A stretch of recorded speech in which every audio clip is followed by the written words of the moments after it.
उस भूखे नंगे पाकिस्तान के पास खाने के लिए आटे ना हो, भले ना हो, लेकिन आतंकवादी कनेक्शन किस तरीके से है एक बार फिर से पूरी दुनिया के सामने आया हुआ है। मैच चल रहा हो, आईसीसी टूर्नामेंट खेला जा रहा हो, आईसीसी टूर्नामेंट का एक कितना बड़ा इवेंट चल रहा हो और उस समय पाकिस्तान में इतना बड़ा आतंकी हमला होता है, निश्चित रूप से डराने वाला है। कहीं ना कहीं मैं आपको बताना चाहूंगा कि पाकिस्तान में ये चीजें नई नहीं है, पुरानी है। लेकिन उसके पहले हम बात कर लेते हैं कि दुनिया भर के क्रिकेटर वहां मौजूद हैं, पूरी दुनिया की बड़ी टीमें वहां मौजूद हैं और सबकी नजरें अब अपनी टीमों पे लगी हुई हैं, क्योंकि जो हमला हुआ है जो ये पाकिस्तान के उत्तर पश्चिमी प्रांत में हुआ है और यह प्रांत जहां हमला हुआ है, जिस मदरसे में हमला हुआ है, उस मदरसे से रावलपिंडी स्टेडियम की दूरी 128 किलोमीटर है, मात्र 128 किलोमीटर है।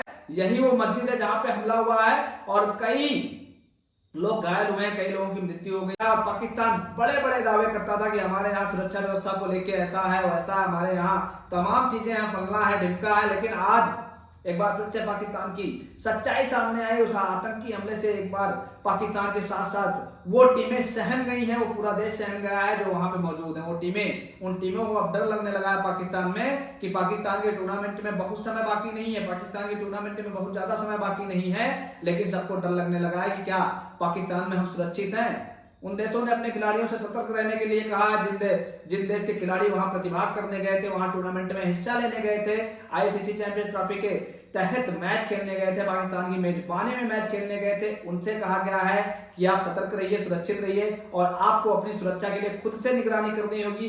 बड़ा संदेश है पाकिस्तान के लिए, बहुत बड़ी बात है कि पाकिस्तान के लिए इससे बड़ा धब्बा कुछ नहीं हो सकता है। एक तो पहली बात, सबसे बड़ी बात कर लेते हैं कि 29 साल बाद कोई इवेंट मिला, 29 साल बाद आईसीसी का कोई टूर्नामेंट मिलता है, 29 साल बाद वो समय आता है जब फिर से एक बार पाकिस्तान को मेजबानी करने का मौका मिलता है और अपने ही सरजमीन पे वो टूर्नामेंट से बाहर हो जाती है। उसके बाद सबसे बड़ी बात, बम धमाका होता है शुक्रवार को, जुम्मे के दिन को बम धमाका होता है और उस समय बम धमाका होता है जब जुम्मे की नमाज अदा करने के लिए वहां लोग इकट्ठा होते हैं। उस समय वहां बड़ा बम धमाका होता है और उसमें कई लोगों की जान जाती है और कई लोग घायल हुए होते हैं। सरकारी आंकड़े तो सिर्फ 5 बता रहे हैं, 5 मौतें हुई हैं और 12 लोग घायल हुए हैं, लेकिन वहां भीड़ ज्यादा थी। और मैं अपने चैनल के माध्यम से दावे के साथ कह सकता हूं कि भीड़ ज्यादा थी तो लोग भी ज्यादा मरे होंगे और मैं अपने चैनल के माध्यम से ही दावे के साथ कह सकता हूं घायलों की संख्या बहुत ज्यादा होगी। अस्पताल को वहां पे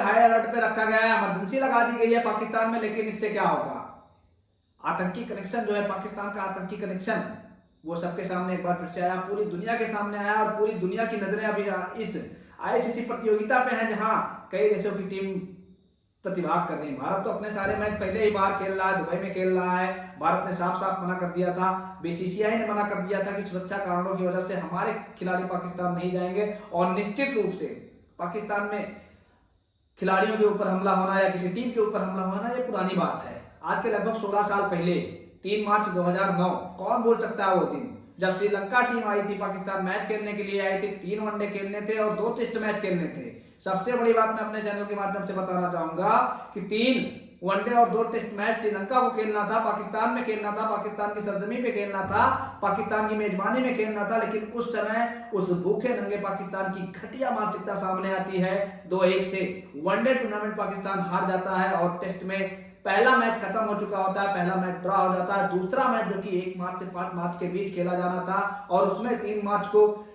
श्रीलंका की टीम होटल से निकलती है, गद्दाफी स्टेडियम के लिए होटल से निकलती है और गद्दाफी स्टेडियम के बाहर आतंकी हमला होता है। 12 आतंकवादी ताबड़तोड़ गोलियां चलाना शुरू कर देते हैं। श्रीलंकाई बस के ऊपर कई खिलाड़ी घायल होते हैं, उसमें 6 सुरक्षाकर्मी ढेर हो जाते हैं। उसके बाद रॉकेट लॉन्चर तक छोड़ा जाता है। कितनी बड़ी बात, श्रीलंका के साथ जो घटना हुई थी आज कोई भूल नहीं सकता है। 2009 में इतनी बड़ी घटना हुई थी, तत्काल प्रभाव से वहां हेलीकॉप्टर मंगाया गया था और श्रीलंका की टीम को मैदान के बीचों बीच से हेलीकॉप्टर में बिठा के सुरक्षित स्थान पर ले जाया गया था और वहां से फ्लाइट का इंतजाम करके श्रीलंका अपने खिलाड़ियों को वापस बुला लेती है।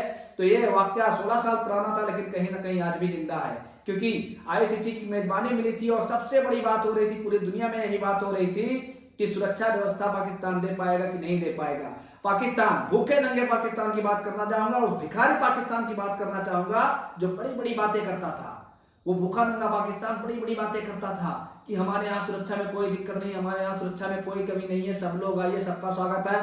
भारत ने सुरक्षा कारणों से मना कर दिया था कि हमारे खिलाड़ी वहां नहीं खेलेंगे, और आज उसका परिणाम आपके सामने है। आप देख सकते हैं किस तरीके से दिल दहला देने वाला आतंकी हमला होता है पाकिस्तान में, और पूरी दुनिया सहम जाती है एक बार फिर से, और पूरी दुनिया के सामने पाकिस्तान की सच्चाई सामने आती है कि पाकिस्तान का जो आतंकी कनेक्शन है, आतंकवादी कनेक्शन है, वो खत्म होने का नाम नहीं ले रहा। धन्यवाद। जय हिंद, जय भारत।